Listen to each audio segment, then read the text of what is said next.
So Brennan, halfway Mikey. mark. And a bit more. And a bit more. How the legs? Legs are good. Legs are good? Legs are good. They're not hurting, which is good. Yep. Tired, Yep. as you'd expect, after 38,000 metres in 18 days. But Just to clarify, when you say they're not hurting, you've still got feeling to them? yeah, for the most of it. I did lose feeling for a little bit. Yep. I had an out-of-body experience on Tuesday, which was a bit out there, but yeah, I can feel them. Excellent. I can feel them. And, that's good that you didn't have to pay for that out-of-body experience. Yeah. Yeah. Oh no, it was free. Yep. So how do you feel? How are you mentally going? I understand it has been a challenge. As I've been on a couple of rides with you, and you've always really have been out there putting on a brave face and everything. But with the tasking, it's just clear to me, and obviously a couple of us around it, that whilst you're soldiering on, it's a fantastic thing. How are you feeling? Obviously, along the way mentally. Yeah. Look, I mean, fatigued. Yeah. Definitely fatigued. Yeah. Tired, but nothing more than what I would have expected. Yep. At this point. Yep. So, yeah. Look, I have little adventures in my mind. Getting, as we were talking earlier, I'm up at 3:30 every morning. I'm out the door by 4, and some days it's not until 6 or 6:30 that I'm actually throw a leg over the bike, and a lot of that is just that I'm tired. I just another 5 minutes listening to a book, another 5 minutes. But then once I'm out there and I'm on the bike, it's mentally it's you switch on, and I'm able to then just, all right, well, let's just give it one lap, then let's give it another lap, and it's generally by lap 3 or 4, which is almost 1,000 metres of climbing, that I actually start to feel good, which to a lot of people is just completely abnormal. Yes. But that's just how my legs are working, and at the moment it's taken me this week a couple of days to actually get to that point. It's like, okay, I'm going to start. I know that I'm going to be uncomfortable. I know that I'm not going to be into a complete rhythm for an hour and a half, and once I get through that, then I'm okay. Yeah. So okay, fantastic. Yeah, look, we as most nights have been doing, we've been following the progress, and obviously, we can see the numbers going up every day, and it's a fantastic thing. How valuable is the time off the bike for you? I mean, look, if we actually see there's a bit of a pattern, you're taking Saturdays off the bike, which is as important as the Sunday on the bike, in my opinion. But as I said, my opinion. Is that helping you along the journey, as you can imagine? Or? Yeah, Saturdays has always been my day off the bike. Yep. That's date morning for Mies and I. Fantastic. Go and have a coffee and a chai and a bit of chocolate together. Yep. So Saturdays have historically just been my day off the bike. Very rarely do I ride on a Saturday. Yep. Which I will be doing next week for Ride With Me. But yeah, time off the bike is, it's important.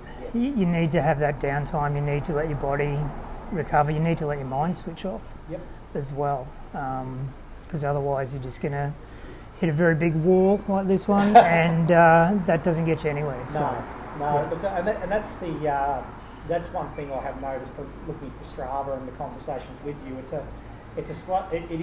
a mammoth task you're doing, obviously, for a very noble cause, and to the slowly catch the monkey kind of mentality I think is a fantastic thing.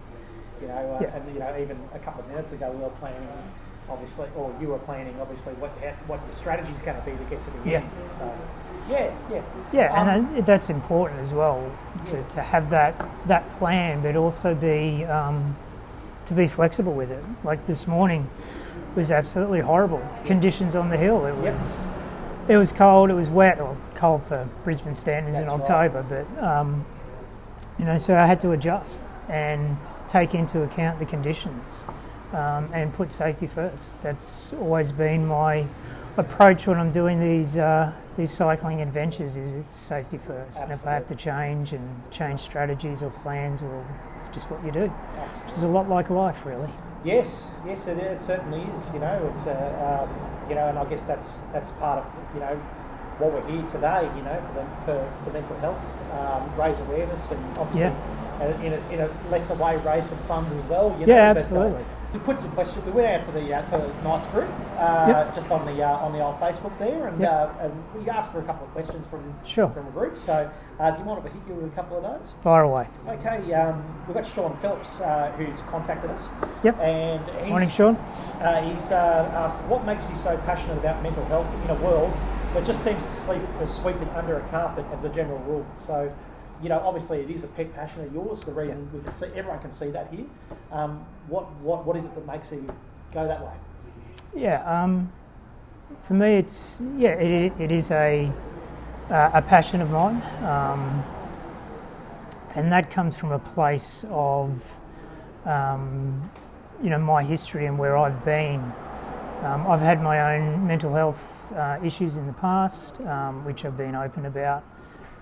It led to me walking away from a career in finance because it was either that or someone would carry me out. And I guess my driver is that, I don't want other people to go through what I went through, and I don't want other families to go through what my family went through. Yeah. If I can change one person's world or one family's world, well then that makes all the hurt of being on the hill, that it makes it all worthwhile. So that's my driver. It's really, I think I said this when we chatted previously, we're not taught how to deal with emotions, particularly as men. That's the driver for me is stopping and trying to stop other people from having to go through what I did and what I put my family through. Excellent. Reese Hammond's actually reached out as well.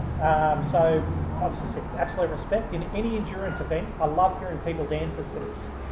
When the body is aching and the mind is teasing you with thoughts of giving up, what is it that keeps you going? Now, is it the next tree, next signpost? What is the motivation to move when everything is saying, Brendan, time to put it down?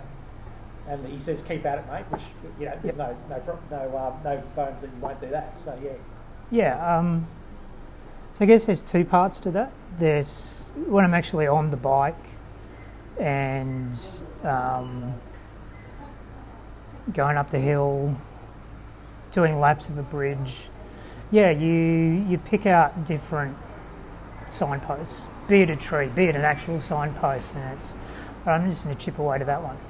All right, I've got that, I'm going to chip away to the next one. I'm going to chip away to the next one. It's like that old adage, how do you eat an elephant? And it's one bite at a time. Well, first you got to break into the zoo, but yeah. Allegedly you have to. But yeah, it's just a matter of breaking it down into manageable parts, How do you climb Everest on a bike? 1 metre at a time.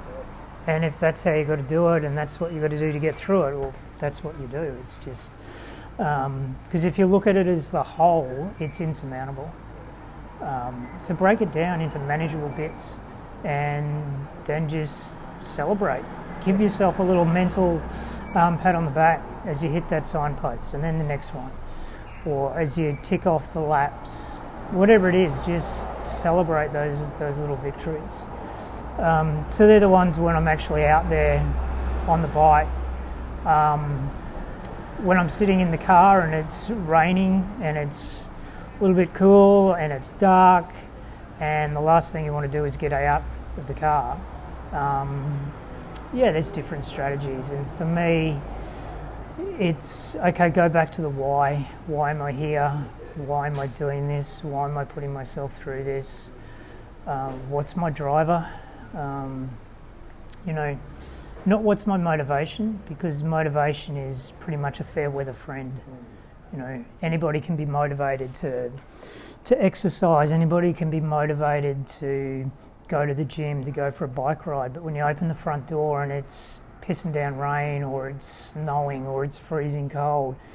It's amazing how quickly that motivation runs away. So it's go back to your driver. What's driving you to do it? And the previous question with Sean is, what's driving me to do this? And it's that, for me, it's that the cause that I'm doing it for is what keeps me going, or what gets me going. And then it's slipping into that, all right, well, what's going to keep me going once I'm out there? So it's go back to the fundamentals of your why. Why are you there? What are you doing? What are you wanting to achieve? Is it just for you, or is it for a bigger cause? And this is both for me. Fantastic. Katie O'Malley, I believe it's a Brisbane night actually. Brisbane night? Yeah. She's asked, this is great, and my question is, how and where do family members and friends of loved ones who are going through dark times get help too? What help is available for the Sonniers? Yeah, great question, Katie, and thank you. Yeah, look, it's, we talk about mental health awareness, removing the stigmas, normalising mental health conversations. A lot of times we forget about the support networks for the people who are living with a mental health issue or a mental health illness. And it's so important that we don't forget about the loved ones and the friends and family of those individuals. I think it's got to start with us and doing things like this. If we want to normalise conversations around mental health and mental illness, well, we've got to have normal conversations about mental health and about mental illness, and that's where it starts, is making it okay to talk about it. You don't have to be going into the details of what somebody's actually really going through. That's a really personal thing. But it's making it okay for you, Mikey, to say, my partner, my child is having difficulties, and I'm trying to support them. And it's then being okay to sit next to one another and don't have to say anything. It's just, mate, I'm here for you. When you're ready to talk, I'm here. Then there's the professional level help. So people like Love Me, Love You, who have their Pathways, their Pathways program, which offers help and support for not only people dealing with a mental health issue, but importantly for people supporting them as well, because as I said, they can often get left behind and they're not considered. And so it's looking at, Brendan's got an issue, Brendan's dealing with that, Brendan sees a psychologist, Brendan's put his hand up and asked for help. What about me? No, it is something that obviously is left behind a little bit, I think, along the way. I've seen it even in my own family where a family member's been going through it, and then obviously we all rallied around that person. But I think the partner suffered as well, certainly along that way. So what we didn't probably support as much as we want now with a little bit of education.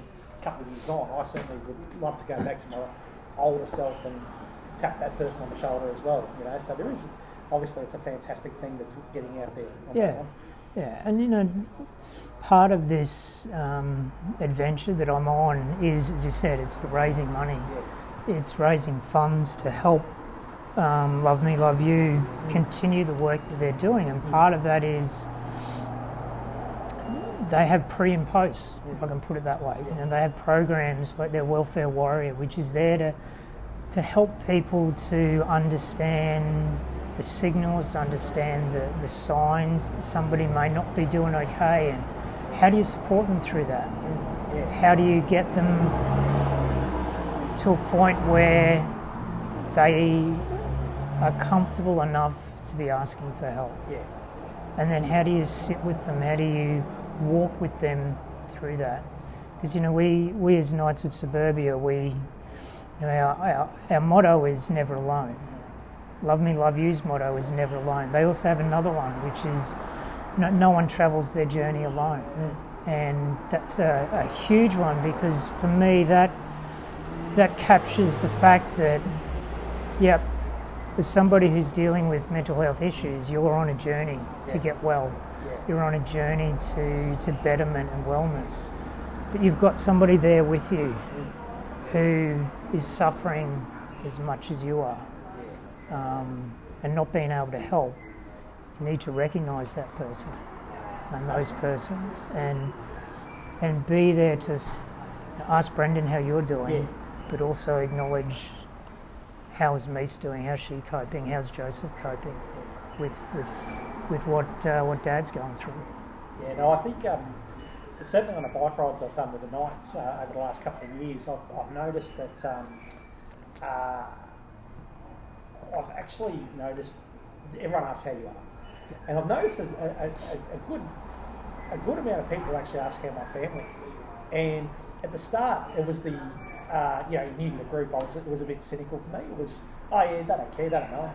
You know, it's just being nice. We've got 30 k's to go. We've got to talk about something. Yeah. And then I've now noticed that amongst our group, it's 100% genuine.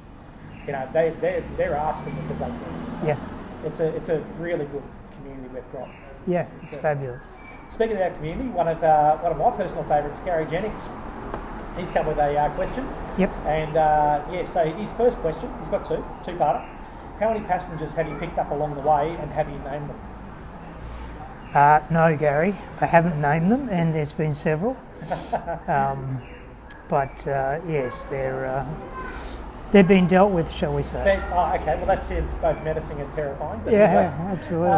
But he does have a serious question. Yeah. He's noticed when our brothers and sisters are having their darkest moments, their conversation stops. Yep. When they need help the most, how do we recognise and change this? Keep turning those pedals, my friend. Yeah. I will keep pedalling as long as I'm breathing. I'll be pedalling. Great question, because you know it's you really know who your friends are when the tide goes out, and how you support somebody is, well, first of all, you've got to recognise that they need support, and noticing those changes in someone's behaviour. If somebody's generally a talkative, happy-go-lucky, laughing person, and all of a sudden they're not right, you know, you're better to ask the question and be wrong than to not ask the question and be right. Yeah, absolutely. You know, so it's, and this is, I guess, it's all well and good to promote asking questions. But it's what happens if you get the answer that you're not wanting. Yes. What do you do then? Yeah. And that's the Welfare Warrior program for Love Me, Love You. It's the Love Me, Love You pathways. There's support out there. You as a friend, as a mate, as a partner, as a spouse, as an employer, as an employee, you don't have to have the answers. That's not your job. Yeah. You know, all we need to do is be there to put our arm around someone and just be that person. You know, I'd much prefer to, I've said this to people so many times, I'm happy to sit beside you on the bike and ride with you in complete silence all day, if that's going to help you find a better place on that day. I embrace silence if it's used correctly, and if it means just sitting there and having somebody beside you, knowing that when I'm ready to talk, I've got someone there, or when I'm ready to be guided, I've got someone there. And that's what it's about. We don't have to have the answers. The professionals are there, the people who are trained in that are there. We just have to be the friend and just help somebody through that and be on that journey with them and be what they need you to be. And don't be afraid to get the answer you're dreading. Yeah, absolutely. A fellow Queensland Knight, Al Pinkett, he's got a song for us. What song gets you up that hill every single time? Now, I heard rumours. I had a friend who arrived last Sunday, and he said something. She mentioned something about the Venga bus. Is that correct? Was there a sighting of the Venga bus, the Venga boys? Yeah, that may be true. Brendan. We will have our closets, skeletons in the closets, Mikey. Look, the Venga boys is always a crowd pleaser. They do like to party, particularly on a bus. Look, I have a very, very eclectic musical playlist that I utilise, and some of it is motivational, some of it is inspirational, some of it is just feel good songs. And it can vary day to day. Yeah. You know, I could be wanting to put a song on repeat today, but tomorrow I'll hate it. Yes. Because it doesn't suit the mood I'm in. Yeah. There's certain songs that that do have an emotional connection for me. But in general, it's to quote Tub Thumping, Chumbawamba, we sing the songs that remind us of the good times, we sing the songs that remind us of the better times. Yeah. And I've been known to belt out a tune or 12 when I'm out there, but for me it's songs that have an emotional connection to a time or a place in my history, or to a person in my history. Yeah. Or it's just, I've put out there, send me song recommendations. Yeah. I may not necessarily like the song, but I'll listen to it because it connects me to that person. Yeah. And it lets me know that person took the time to think about me and what I'm doing, and to send me a song. It means something to them, so it means something to me. Fantastic. And it's, that's that person sitting beside you. Yeah. They're in my ears, they're not physically there beside me, but I know, I can feel them, and that's a driver, that's a support. That's awesome. Yeah. So wide and varied, depends on the day, so no one particular song gets me up the hill. Good on you. That's awesome. I must admit, I didn't think of it as the connection to the person. I thought, we'll listen to get some good songs. Yeah, I mean, you're 100% right. You gave me, shared your playlist with me. Yeah. To be honest, Mikey, some of those songs are questionable. Look, absolutely. And that's been polite about it. Yeah, but yeah. I know that it comes on, and I know, well, Mikey's there with me. Yeah, look, I'll fight anyone who doesn't reckon the 1934 Berlin Boys Choir is bad food. Anyway. So, Brendan, at the start we mentioned that you're just over halfway, or at least you've broken the back of it. So what are the plans to finish it off? What's the, have you got what we were talking earlier about having a plan? Would you like to share it with us? Yeah. So what are we today? Was day 19 of 30. So I started on the 2nd of October, going through to the 31st. So I think I've got 10 riding days left. Allowing for this Saturday will be a day off for me, and then I've got 10 days. So I've got just on 24,000 metres of climbing left to do. So give or take 2,500 metres a day, which is manageable as long as the weather conditions hold. They've been a little bit dodgy, but that's fine because that to me it's another great analogy. I'm not a fair weather cyclist because I just get out there and do it. I've got a job to do. I've got a goal to hit. I've got a target to hit. So as long as Noah's not rocking up with his ark, I'll be out there. Safety first, of course.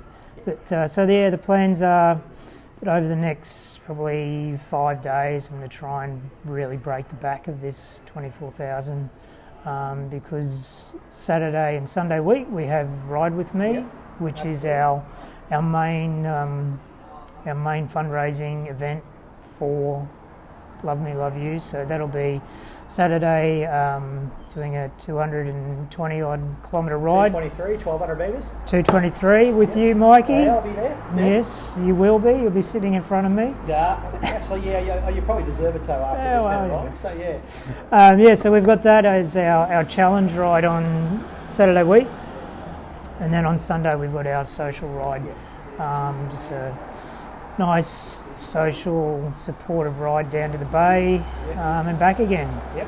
Have a coffee down at the bay, and then maybe a lemonade or two when we get back to South Bank. Looking forward to those lemonades. I mean, probably the ones I've earned the most in my life, I think. Absolutely. So, Absolutely. So, for those out there in Facebook land, how can we support you going forward? Yeah, so, obviously there's a monetary side to what I'm doing, which is the fundraising component. So you can jump online. The link to my fundraising page, I should say, is it's at the end of this video. It's in my Facebook page. It's on my Instagram page. So yeah, if there's a few dollars you want to throw my way to help me support Love Me Love You and the work they do, that'd be fabulous. Excellent. But other than that, you can support me by supporting others.